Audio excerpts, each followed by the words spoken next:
Evelyn Thorne had never been one for extravagance. At 63, she lived in a cozy brick house on the edge of Atlanta, where the azaleas bloomed bright pink every spring, and the neighbors still waved from their porches. Her days were quiet, filled with library books she'd kept long after retirement, slow walks around the block with her old terrier, and Sunday phone calls with her daughter, Amara, who lived halfway across the country. Evelyn liked routine. She liked knowing what to expect. So when she booked a flight to Seattle to visit her younger sister, Lila, she did it the same way she did everything. Carefully, frugally, and with a handwritten list tucked into her purse. She'd saved for this trip for over a year, not because she couldn't afford it sooner, but because she believed in waiting for things that mattered. She'd clipped coupons, skipped dinners out, and even sold a few of her late husband's vintage records online, just enough to cover the round-trip fare in economy. She didn't mind the middle seat or the cramped legroom. To her, flying was a miracle in itself. She still remembered her first flight decades ago, holding her newborn daughter in her arms, marveling at how something so heavy could lift off the ground and carry them through the clouds. The morning of the flight, Evelyn woke before dawn. She packed her small carry-on the night before, 2 changes of clothes, her favorite lavender-scented lotion, a paperback mystery novel, and the framed photo of Amara in her flight school graduation cap that she always brought on trips. She wore slacks that had seen better days but were clean and pressed, a soft beige cardigan with just a hint of pilling at the cuffs, and her trusty brown loafers, the ones with the rubber soles that didn't squeak on airport floors. At the airport, she moved slowly through security, offering polite smiles to the TSA agents and carefully placing her shoes and purse into the bins. She even remembered to take out her small bottle of hand cream just like the sign said. Everything went smoothly until she reached the gate. The boarding area was crowded, buzzing with business travelers tapping on laptops and families wrangling strollers. Evelyn found a seat near the window and waited, her hands folded neatly in her lap. She watched the world go by, the hurried footsteps, the laughter, the occasional frustrated sigh, and felt a familiar calm settle over her. She wasn't in a rush. She had all the time in the world. Then, just as final boarding was called, a young gate agent with a bright blue scarf approached her. "Miss Thorne?" he asked, checking his tablet. Evelyn nodded, a little surprised he knew her name. "We've had some overbooking in economy, and we'd like to offer you a complimentary upgrade to first class." Evelyn blinked. "First class?" she repeated, as if the words didn't belong in her vocabulary. "Yes, ma'am. No extra charge. Just a nicer seat for your trip." She hesitated. First class wasn't for people like her. She'd seen it in movies. Champagne flutes, wide leather seats, passengers who looked like they owned yachts. She glanced down at her cardigan, at the small scuff on her loafer. "Are you sure?" she asked softly. "I don't want to take someone else's spot." The agent smiled. "It's all taken care of. You've been selected. Enjoy the flight." Before she could protest further, he handed her a new boarding pass with a gold stripe down the side. Her heart fluttered, not with excitement but with unease.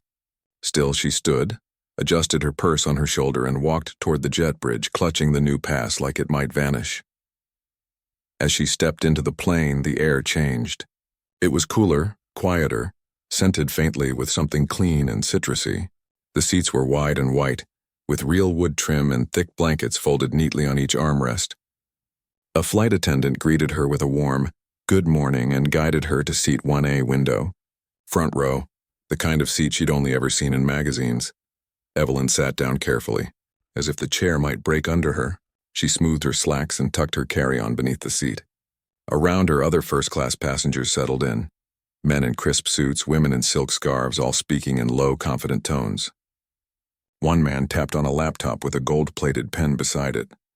Another sipped espresso from a porcelain cup. She kept her eyes down, suddenly aware of every thread on her cardigan, every wrinkle on her hands. She felt like she'd wandered into someone else's life by mistake. When the flight attendant offered her a choice of drinks, Evelyn asked for water. Just water, no lemon.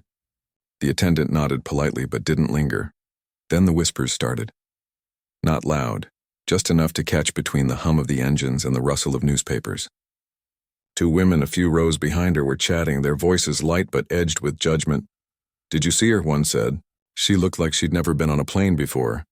"Probably used a credit card she can't pay off," the other replied with a chuckle. Some people just don't know their place. Evelyn's stomach tightened. She didn't turn around. She focused on the safety card in her lap, tracing the cartoon illustrations with her finger. She told herself it didn't matter.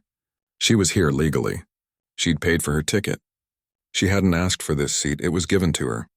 But the words still stung like tiny paper cuts on her pride. She thought of Amara then. Her brilliant, bold daughter who'd always told her, "Mama, you belong anywhere you walk into." Amara, who'd worked 3 jobs through college, who'd studied late into the night with textbooks spread across the kitchen table, who'd never once let anyone tell her she couldn't do something because of how she looked or where she came from. But Amara wasn't here now. It was just Evelyn, alone in a cabin that felt too grand for her bones. The plane taxied down the runway and soon they were airborne. The city shrank below, rooftops turning into tiny squares, highways into thin gray threads. Evelyn watched it all through the window, her reflection faint against the clouds. She wondered if Lila would notice how quiet she was when she arrived. She wondered if she should have just stayed home. A flight attendant rolled the meal cart down the aisle.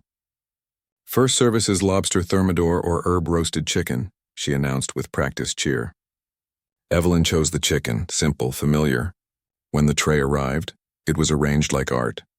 Roasted vegetables fanned out beside a perfectly seared breast, a sprig of rosemary resting on the edge like a crown. She ate slowly, not because she was hungry, but because it gave her something to do with her hands. The women behind her laughed again, something about a spa weekend in Napa. Evelyn sipped her water and stared out the window. The sky was endless blue.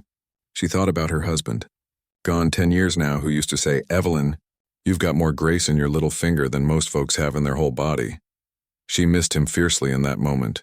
She considered asking to be moved back to economy. Not because she wanted to, but because it might be easier. Less eyes, less judgment. But something stopped her. Maybe it was the memory of Amara's voice on the phone last week. "Mama, I'm so proud of you for going on this trip. You deserve to see the world," so she stayed. She sat tall, even though her shoulders ached with tension. She kept her breathing slow. She reminded herself that kindness didn't require an expensive seat, and neither did dignity. Outside, the sun climbed higher, casting golden light across the wing. Somewhere over the Rockies, the captain's voice came over the intercom. Calm, clear, and steady. "Ladies and gentlemen, this is your captain speaking. We're cruising at 38,000 feet with smooth skies ahead. Estimated arrival into Seattle is in 3 hours and 20 minutes. Please sit back, relax, and enjoy the rest of your flight." Evelyn froze. That voice. She knew that voice. Her breath caught in her throat. Her hands resting on the tray table began to tremble. It couldn't be. But it was. Because that was Amara. Her Amara. The same voice that had read bedtime stories in a whisper, that had called her crying after her first failed exam, that had laughed so hard at a silly joke they both cried at the dinner table. Now it was coming through the speakers of a commercial airliner, calm, commanding, full of quiet strength. Evelyn's embarrassment didn't just fade, it vanished, replaced by a warmth so deep it brought tears to her eyes. She looked around, not with shame now, but with quiet wonder. The women behind her had gone silent. The man with the gold pen paused mid-sentence. And Evelyn? She sat a little taller. She smoothed her cardigan, not to hide, but to honor the moment. Because somewhere behind that cockpit door was her daughter, flying them all through the sky, wearing the wings Evelyn had once sewn onto her Halloween costume. She didn't know what would happen next. But for the first time since boarding, she felt exactly where she was supposed to be. The cabin lights dimmed slightly as the plane leveled off, casting a soft golden glow over the first-class cabin. Outside, the clouds stretched like endless cotton fields under a sky so blue it looked painted. Evelyn sat perfectly still, her tray table cleared, her hands folded in her lap. The captain's voice, Amara's voice, still echoed in her mind, steady and sure, wrapping around her like a familiar blanket. For the first time since boarding, she felt her shoulders relax. The knot in her chest loosened. She wasn't an intruder here. She was a mother, and her daughter was flying this plane. But peace, she knew, rarely lasted long in crowded spaces. Behind her, the two women resumed their conversation, though quieter now, more cautious. Evelyn didn't turn, but she could hear the shift in their tone, the curiosity replacing the mockery. One of them whispered. Was that a woman? Sounded young, too, the other replied. You think she's the real captain? Evelyn almost smiled. Oh, she was real all right. Amara had been dreaming of this since she was 9 years old, when Evelyn took her to the local air show and she stood wide-eyed beneath a parked Boeing 737, whispering, Mama, I'm gonna fly one of those someday. Back then, people chuckled. Sweetheart, pilots don't look like you, someone had said, not unkindly, just matter-of-factly, like stating the sky was blue. Amara had gone home that night and drawn a picture of herself in a pilot's uniform, wings pinned proudly to her chest. Evelyn had taped it to the fridge right next to her report cards. Now, decades later, that dream wasn't just on the fridge. It was in the cockpit. A flight attendant approached with a small glass of sparkling water and a warm towel on a silver tray. Complimentary refreshment, ma'am, she said, her voice softer than before. Evelyn thanked her, noticing the woman's eyes flicker toward the cockpit with something like respect. Even the crew seemed different now, more attentive, less distant. Evelyn dabbed her face with the towel, the warmth soothing. She glanced around again, not out of insecurity this time, but wonder. The man with the gold pen had closed his laptop. The woman in the silk scarf was staring at the front of the cabin, as if expecting someone to walk out at any moment. The air had changed, not just in temperature, but in energy. Something important had shifted and everyone felt it. Then, the intercom crackled again. Just a quick update. Amara's voice returned, calm as ever. We've got clear skies all the way to Seattle. Turbulence is unlikely, but if you feel any bumps, it's just the jet stream, nothing to worry about. My co-pilot and I have everything under control. There it was again. That quiet confidence, the kind that didn't need to shout to be heard. Evelyn closed her eyes for a moment, picturing her daughter up there. Hands steady on the yoke, eyes sharp on the instruments, hair pulled back, uniform crisp. She remembered the late nights Amara spent studying aviation manuals at the kitchen table, the way she'd jump up to point out planes in the sky during family picnics, the pride in her voice when she passed her first solo flight exam. And now, here she was, Captain Amara Thorne, commanding a transcontinental flight, carrying hundreds of lives in her hands. Evelyn's heart swelled so much it almost hurt, but not everyone shared her awe. One of the women behind her let out a low sigh. I just hope she knows what she's doing, she murmured, just loud enough for Evelyn to hear. It's a big plane, not a toy. Evelyn's fingers tightened slightly on the armrest. She didn't turn. She didn't rise to the bait, but the words stung, not because they were about Amara, but because they echoed every doubt her daughter had ever faced. Every time someone questioned her qualifications, her competence, her right to be in that cockpit simply because she was a young black woman. Amara had never let it break her. She'd worked twice as hard, studied longer, flown more hours than anyone in her class. She'd earned every stripe on her uniform. And yet, even now, even at 32, even as a fully certified captain for a major airline, some people still saw her and wondered if she belonged. Evelyn took a slow breath. She wouldn't let those whispers steal this moment. Not again. She reached into her purse and pulled out the small framed photo she always carried, the one from Amara's flight school graduation. In it, Amara stood tall in her uniform, gold wings gleaming on her chest, a wide, triumphant smile on her face. Evelyn had cried that day, not just from pride but from relief. Relief that her daughter had made it through the doubt, the exhaustion, the loneliness of being the only one who looked like her in so many rooms. She traced the edge of the frame with her thumb, then carefully placed it on her tray table facing her, a quiet reminder, a silent shield. Minutes passed. The cabin settled into a rhythm. Soft murmurs, the clink of cutlery from premium economy, the occasional page turn. Evelyn sipped her water and watched the clouds drift by. She thought about Lila, waiting in Seattle with a pot of gumbo on the stove and a guest room made up with fresh linens. She thought about how she'd tell her sister what happened today. You won't believe it, she'd say. My baby was flying the plane and I was right there in first class. scared out of my mind until I heard her voice. The thought made her smile. Then, without warning, the plane dipped slightly. A gentle bump, nothing alarming, just enough to make a few passengers glance up. The seatbelt sign chimed on. Just a little chop. Amara's voice came over the speaker again, calm as morning dew. Nothing to worry about.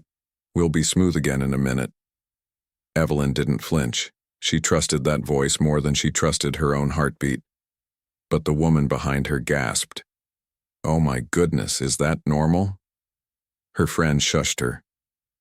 She said it's fine. Well, I don't know, the first woman muttered. Seems like we're swaying more than usual. Evelyn exhaled slowly. She wanted to turn around and say, my daughter has flown through thunderstorms and crosswinds you wouldn't believe. A little bump is nothing to her. But she stayed quiet. She knew better than to engage. Instead, she straightened the photo on her tray, adjusted her cardigan, and looked out the window with quiet certainty. A few minutes later, the turbulence passed. The seatbelt sign dinged off. The cabin relaxed. And then, footsteps. Soft, measured, coming from the front of the plane. Evelyn's breath caught. The cockpit door opened. Out stepped Amara. She wasn't in full uniform yet, just the navy blazer. With the airline's crest, her gold wings catching the light, her hair neatly pinned back. But there was no mistaking her. She moved with purpose, with grace, scanning the cabin with calm eyes until they landed on seat 1A, on Evelyn. For a heartbeat, they just looked at each other, mother and daughter, separated by rows of luxury seating and years of sacrifice, now reunited in the sky. Amara's face softened. She walked straight to Evelyn's seat, ignoring the curious stares of the other passengers. Hey, Mama, she said, her voice warm and low. Just for her. Evelyn's eyes filled instantly. She reached up, and Amara bent, down to hug her, careful not to wrinkle her jacket or bump the tray table. The scent of her daughter, faint lavender and something clean like aviation fuel and confidence, filled Evelyn's senses. I didn't know you'd be on this flight, Evelyn whispered, her voice thick. Amara smiled. I wanted it to be a surprise. I've been assigned this route for the past month. When I saw your name on the manifest, I almost called you, but I thought, let Mama have her moment. My moment? Evelyn asked, confused. Amara glanced around the cabin, then back at her mother. You deserve to be here, Mama. Not because I'm the captain, but because you've earned every bit of rest, every bit of joy, every nice thing that comes your way. You taught me that. Evelyn swallowed hard. She hadn't expected this. She'd come on this trip thinking of it as a simple visit, a quiet escape. She hadn't realized it would become something else entirely, a mirror held up to her own worth. Amara straightened, then turned slightly to address the nearby passengers and crew with professional warmth. Good afternoon, everyone. I'm Captain Thorne. Just doing a quick cabin check. We're right on schedule and the weather ahead looks beautiful. The flight attendants nodded respectfully. The man with the gold pen gave a small, almost reverent wave. The woman in the silk scarf actually smiled. Then Amara leaned down again, close enough that only Evelyn could hear. You taught me to sit tall no matter where I am, she whispered. Now look at us, both in first class, in our own ways. Evelyn's tears finally spilled over. She didn't wipe them away. Let them fall. They were tears of pride, of love, of long-held fears finally laid to rest. Behind her, one of the women cleared her throat. Captain, I just wanted to say, welcome aboard, and thank you for flying us safely. It wasn't an apology, not exactly, but it was something. A crack in the wall. Amara nodded graciously. Thank you. We're honored to have you with us. Then she squeezed Evelyn's shoulder gently, gave her one last look full of love and quiet triumph, and walked back toward the cockpit. As the door closed behind her, Evelyn sat back in her seat, her heart full in a way she hadn't felt in years. The clouds outside glowed in the afternoon sun. The cabin hummed with a new kind of quiet, one not of judgment but of respect. She picked up the photo again, held it close for a moment, then tucked it back into her purse. She didn't need it out anymore. The real thing was just 20 feet away, flying them all home, and for the first time in a long time, Evelyn Thorne didn't feel out of place. She felt exactly where she was meant to be, held in the sky by her daughter's hands, wrapped in the quiet dignity of a life well lived. The moment Amara disappeared back into the cockpit, the air in the cabin changed again. Not because of altitude or weather, but because something human had just happened, real, raw, unscripted. Evelyn sat quietly, her hands resting on her lap, her breathing slower now, deeper. The embarrassment that had coiled around her like a tight rope was gone. In its place bloomed a quiet pride, warm and steady, like sunlight through a kitchen window on a Sunday morning. She watched the other passengers without staring. The man with the gold pen had reopened his laptop, but he wasn't typing. He was just sitting there, fingers still, eyes distant, maybe thinking about his own mother, or his daughter, or someone he'd underestimated. The woman in the silk scarf sipped her tea slowly. Her earlier stiffness softened. Even the flight attendants moved with a new kind of care, glancing toward the front of the plane not with routine duty, but with something closer to admiration. Evelyn reached for her water and took a small sip. Her throat still felt tight, but not from shame, from emotion too big to name. She thought about all the times Amara had come home from flight school exhausted, eyes red from studying, shoulders slumped under the weight of being the only one. She remembered the night Amara called, voice trembling, after an instructor implied she'd only gotten into the program because of a diversity quota. Evelyn had listened, then said simply, "Baby, you belong in that sky more than most. Not because you're different, but because you love it like it's part of your soul." And now, here she was, flying a wide-body jet across the country, calm in a storm, kind in command, wearing her competence like a second skin. Evelyn smiled to herself. She didn't need to say a word to anyone. The truth was already in the air. A few rows back, the two women who'd whispered earlier were speaking again, but this time, their voices were low, almost hushed. "Did you see how she looked at her mom?" One said. "Like she was the most important person on the plane," the other replied. "I didn't expect that." Evelyn didn't turn. She didn't need to. Their words weren't sharp anymore. They were curious, maybe even a little ashamed, and that was enough. The flight settled into a gentle rhythm. Outside, the sun dipped lower, painting the clouds in soft oranges and pinks.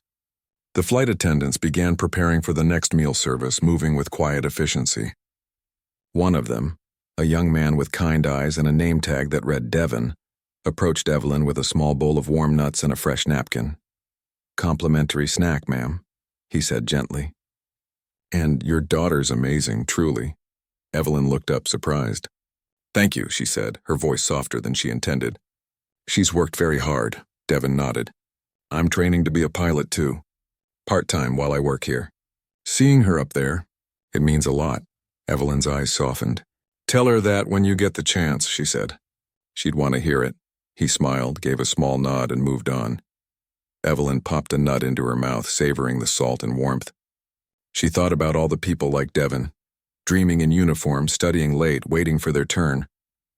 And she thought about Amara, who never forgot where she came from, who always made time to encourage others, even when she was bone-tired. The intercom clicked on again. "Just a quick note," Amara's voice returned, calm and clear. "We're beginning our gradual descent into Seattle in about an hour. The local time is 3:45 p.m., and the weather on the ground is partly cloudy, 72 degrees, perfect for a walk by the water."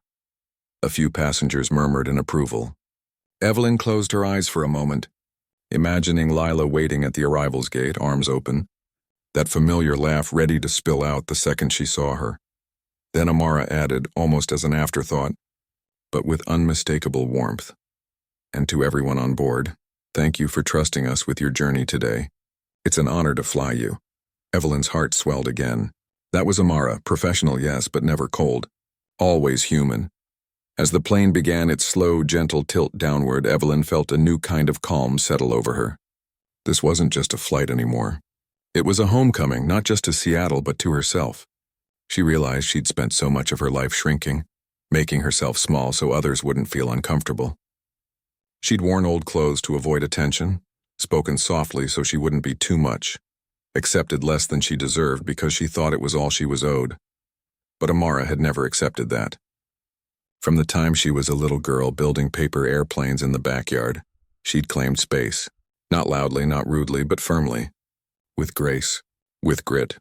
And today, in this cabin full of strangers, Evelyn had finally done the same. She didn't need to prove anything to anyone. She was here. She belonged. And her daughter, her brilliant, brave daughter, was guiding them all home. The descent continued smoothly. The clouds thinned. Below, the patchwork of forests and lakes began to appear, Washington's green embrace coming into view. Evelyn pressed her forehead gently against the cool window, watching the world rise up to meet them. A child in premium economy pointed out the window, shouting, "Mama, look! Mountains!" His mother hushed him gently, but smiled. Evelyn remembered taking Amara to Stone Mountain when she was 5. They'd hiked halfway up before Amara stopped, breathless, and said, "Mama, if I climb high enough, can I touch the sky?" Evelyn had laughed and said, "Maybe not with your hands, but with your heart, yes." Now, decades later, Amara hadn't just touched the sky. She lived in it. The plane banked slightly, lining up with the runway. The engines hummed lower, the nose dipped. Evelyn fastened her seatbelt, not out of fear, but respect for the craft, for the skill, for the woman flying it. As they neared the ground, the city of Seattle unfolded below, Puget Sound glittering in the afternoon light, the Space Needle standing tall like a quiet sentinel. The wheels touched down with a soft thud, then a smooth roll. No jolt, no wobble, just perfect practice control. A ripple of quiet applause moved through the cabin, not loud but sincere. People clapped not because they were impressed by a flashy landing, but because they'd felt the care in it. The precision, the humanity. Evelyn didn't clap. She just sat there, tears in her eyes again, whispering, "That's my girl." The plane taxied toward the gate. Passengers began gathering their things, stretching, chatting. But no one rushed. There was a shared understanding now, a quiet reverence for what had just happened in the sky. When the seatbelt sign chimed off, Evelyn took her time. She folded her blanket neatly, tucked her book into her bag, and carefully placed the photo of Amara back in her purse. She didn't need to show it to anyone. She carried it in her chest now. As she stood, Devin, the flight attendant, appeared at her side. "Let me help you with your bag, ma'am." "Thank you," she said. He lifted her carry-on gently and walked with her toward the jet bridge. At the door, he paused. "Will you tell her that she inspired someone today?" Evelyn met his eyes. "I'll tell her you said that, and I'll tell her you're on your way." He smiled, and for a moment, it felt like the whole future of the sky was in that smile. Evelyn stepped onto the jet bridge, the cool airport air greeting her like an old friend. She walked slowly, not because she was tired, but because she wanted to hold on to this feeling. The lightness, the clarity, the unshakable knowledge that she was enough, just as she was. At the end of the bridge, she turned and looked back at the plane, her daughter's plane. Somewhere inside, Amara was finishing her post-flight checks, preparing to step out into the terminal. Evelyn didn't wait for her. She knew Amara had duties, protocols, a crew to debrief, but she also knew they'd find each other soon. For now, Evelyn walked toward baggage claim, her head high, her steps sure. She wasn't the woman who'd boarded that plane hours ago, nervous, small, doubting her place. She was someone new, someone whole. And when she finally saw Lila waving at the bottom of the escalator, arms wide, eyes bright with love, Evelyn didn't just walk into her sister's hug, she flew. The terminal buzzed with the usual rhythm of arrivals, rolling suitcases, muffled announcements, the low hum of tired travelers reuniting with loved ones. Evelyn moved through it like someone waking from a dream, her steps lighter than they'd been in years. Lila spotted her first, waving wildly near the baggage carousel, her silver-streaked braids bouncing as she jumped a little to be seen. When they hugged, it was the kind of embrace that held decades. Sisters who'd raised each other after their parents passed, who'd shared everything from burnt casseroles to heartbreaks over kitchen tables. "You look tired," Lila said, pulling back but keeping her hands on Evelyn's shoulders, but happy. "What happened on that plane?" Evelyn just smiled, eyes glistening. "I'll tell you over gumbo." They collected her small suitcase. Lila insisted on pulling it, even though it barely weighed anything, and walked toward the parking garage. The Seattle air was cool and damp, carrying the scent of pine and distant saltwater. Evelyn breathed it in deeply. It felt clean. Honest. As they passed a newsstand, a little girl, maybe 6 or 7, tugged her mother's sleeve and pointed toward the gate they'd just come from. "Mama, that's the plane the lady captain flew," she said, voice bright with awe. She said good afternoon on the speaker. She sounded like a superhero. The mother smiled, ruffling her daughter's curls. "She's a superhero, baby. Just in a uniform instead of a cape." Evelyn slowed for a step, her chest tightening in the best way. She didn't say anything. She didn't need to. But she tucked that moment away, right next to the memory of Amara's voice over the intercom. Back at Lila's cozy house in West Seattle, the gumbo was already simmering, a rich, dark roux filled with okra, chicken, and andouille, just like their grandmother used to make. The kitchen smelled like home even though Evelyn hadn't lived here in 30 years. They sat at the small table by the window, steam curling from their bowls, rain beginning to patter softly on the roof. "So," Lila said, spoon hovering midair. "Spill it. You've got that look, the one you get when something big happened and you're trying not to cry while talking about it." Evelyn laughed, a real laugh this time. "You know me too well." And then she told her everything, how she'd felt out of place in first class, how the whispers had cut deeper than she expected, how shame had wrapped around her like a heavy coat. She told Lila about hearing Amara's voice and feeling the world shift beneath her. She described the way her daughter walked into the cabin, not to show off but to honor her, to remind her that she belonged.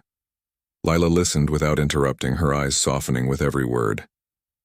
When Evelyn finished, she reached across the table and squeezed her hand. "That girl," she said, shaking her head. "She's always been your echo, you know. Everything you taught her, grace, strength, quiet dignity, she's out there living it. And today she gave it back to you." Evelyn nodded, tears finally spilling over. I didn't realize how much I'd let myself believe I didn't deserve nice things. That I should stay small, stay quiet, stay in the back." "But you're not in the back anymore, sis," Lila said gently. "You never were. You just forgot to look up." They sat in silence for a while, the rain tapping like a lullaby. Evelyn stirred her gumbo, watching the steam rise. She thought about all the times she'd declined invitations, skipped events, worn old clothes to avoid standing out. She told herself it was humility. But maybe, just maybe, it had been fear. Later that evening, as they washed dishes side by side, Evelyn's phone buzzed on the counter. A text from Amara made it back to base. "Heard you landed safe. Did I make you proud today?" Evelyn stared at the screen, her throat tight. She typed slowly, carefully. "You always make me proud, baby. But today you reminded me I'm allowed to take up space too. Thank you for flying us both home." She hit send, then leaned against the counter, watching the rain streak down the window. Outside, the city light shimmered through the wet glass, soft, steady, full of promise. The next morning, Evelyn woke early. She didn't set an alarm, but her body knew it was time. She made coffee, strong with a splash of cream, just how Amara liked it, and sat on Lila's porch wrapped in a thick sweater. The neighborhood was quiet, mist curling between the trees. A neighbor walked his dog, nodding politely as he passed. Somewhere down the street, a kettle whistled. She thought about calling Amara, but decided to wait. Some things were better said in person. By midday, Lila suggested they drive to the waterfront. "Clear your head," she said. "And maybe get some fresh fish tacos. You've been living on airport snacks and my gumbo. Balance is key."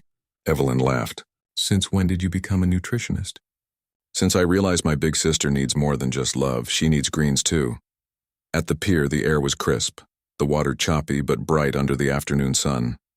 Tourists snapped photos, seagulls cried overhead, and fishermen packed up their gear. Evelyn and Lila found a small outdoor cafe with bright blue umbrellas and ordered fish tacos and iced tea.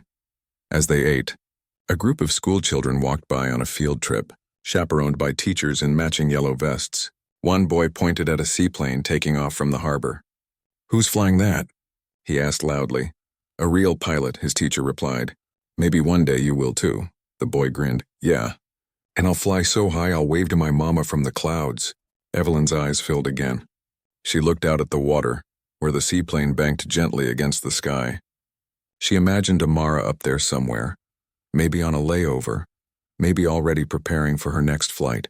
She pictured her daughter's hands on the controls, calm and sure, guiding strangers safely through the air, not for glory, but because she loved the sky and because she believed in service. That evening, Evelyn called Amara. Her daughter answered on the first ring. "Mama?" "Hey, baby," Evelyn said, sitting on the edge of the guest bed, phone cradled to her ear. "Just wanted to hear your voice." They talked for over an hour, about the flight, about Lila's gumbo, about Amara's next route to Denver, about how Evelyn was thinking of signing up for a watercolor class back home.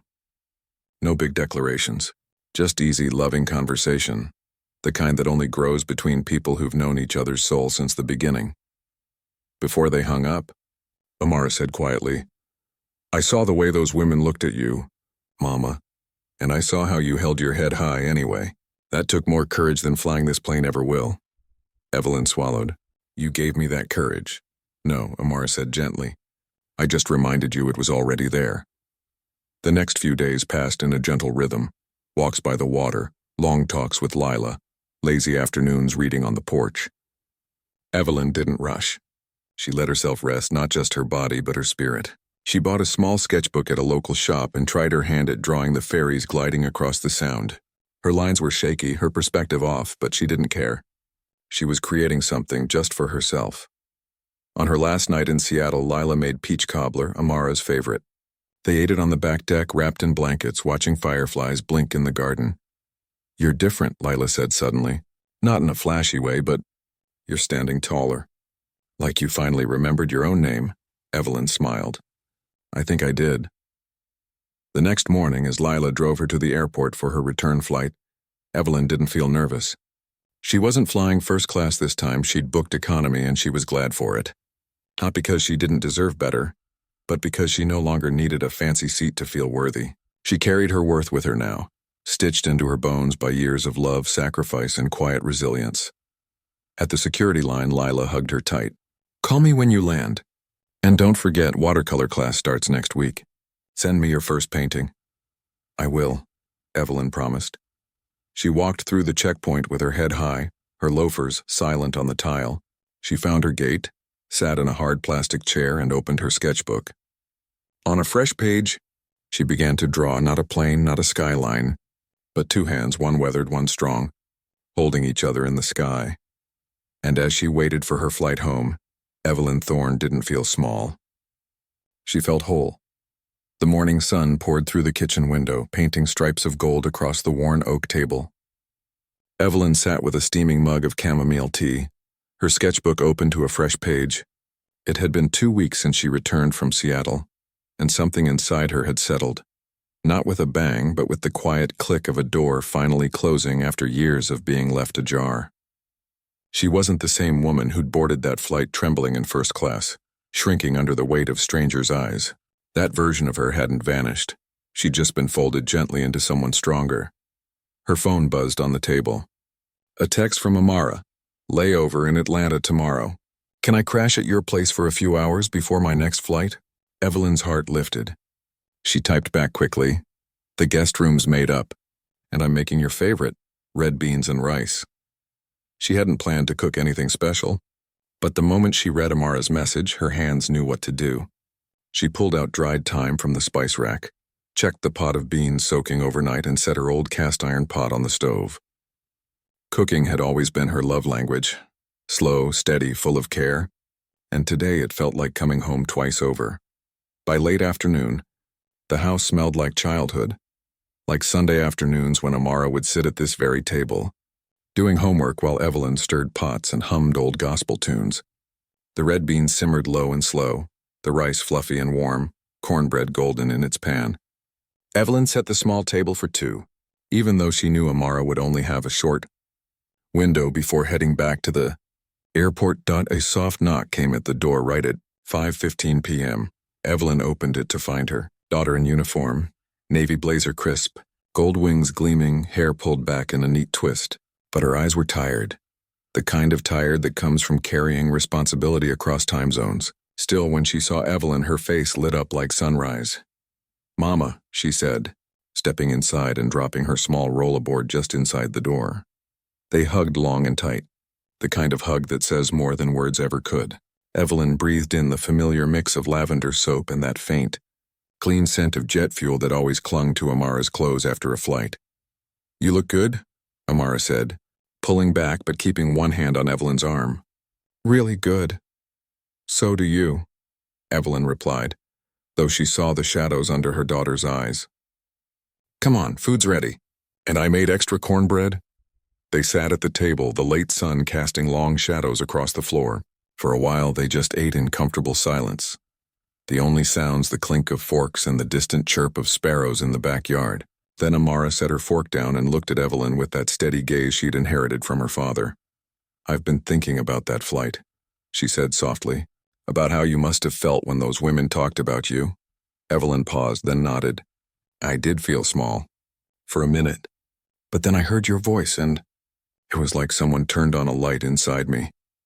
Amara reached across the table and covered Evelyn's hand with hers. You've spent your whole life making space for other people. Me, Daddy, Lila, your students. But you never really made space for yourself. Not the way you deserved. Evelyn looked down at their hands, hers lined with age and years of work. Amara's, strong and sure, marked with the calluses of control yokes and checklist pens. I didn't know how, she admitted. I thought being humble meant staying quiet, but you showed me that humility and worth aren't opposites. You can be kind and still take up space, Amara smiled. You taught me that, Mama. Not with words, just by how you lived. You worked hard, loved deep, never asked for praise, but you deserved every good thing then and now. Evelyn's eyes filled, but she didn't look away. I signed up for that watercolor class, she said, changing the subject gently. First session's next week. I'm terrible at it, but I keep going. That's my girl, Amara said, grinning, stubborn in the best way. They laughed, and for a moment, it felt like no time had passed at all. Like Amara was still 10 years old, showing Evelyn her latest drawing of a plane with wings made of stars. After dinner, they washed dishes side by side, just like Evelyn and Lila had done in Seattle. The rhythm was familiar, comforting. Amara dried while Evelyn put things away, their shoulders brushing now and then. Did you know, Amara said suddenly, that little girl on the flight, the one who pointed at me in the terminal, her mom emailed the airline? Said her daughter hasn't stopped talking about me. Wants to be a pilot now. Evelyn turned, eyes wide. Really? Really. Amara leaned against the counter, towel in hand. And Devon, the flight attendant? He just got accepted into flight school full-time. He said seeing me in that cockpit made him believe it was possible. Evelyn shook her head, amazed. You're changing lives without even trying. I'm just flying a plane, Mama. No, Evelyn said firmly. You're showing people what's possible, especially folks who've been told they don't belong in certain rooms or cockpits. Amara was quiet for a moment. Then she said, I only got here because you never let me believe I was less than. They stood in the quiet kitchen, the last light of day fading through the window. Outside, a neighbor's dog barked. A car passed slowly down the street. Ordinary sounds. Ordinary life. But it felt sacred.